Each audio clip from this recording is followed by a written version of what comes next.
Hi, so today we're going to learn about JavaScript statements. First, we're going to learn what is a JavaScript statement, then where do you put the JavaScript statement in the HTML file, and finally, how do you end a JavaScript statement. So let's start in our Visual Studio Code. Alright, so the first thing, what exactly is a JavaScript statement? So JavaScript statement is actually your JavaScript programming code, and the JavaScript programming code is executed line by line. So for a very simple one, the most simple JavaScript statement is alert, and you write the alert word here, and in the brackets you write down what exactly you want the JavaScript code to display. So you could write either hi there, okay, and I'm just going to show you how this works.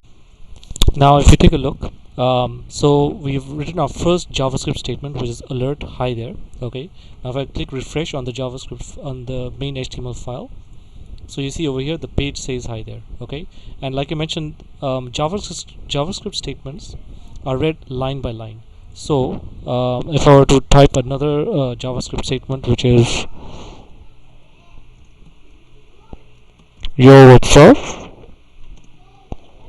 okay, and now when I click refresh, so first you see alert hi there is executed, followed by yo what's up. Okay, so this is what a JavaScript statement is. A JavaScript statement is nothing but your JavaScript programming code. Okay, now where do you put your JavaScript statement? You always have to put your JavaScript statement in between the script tags.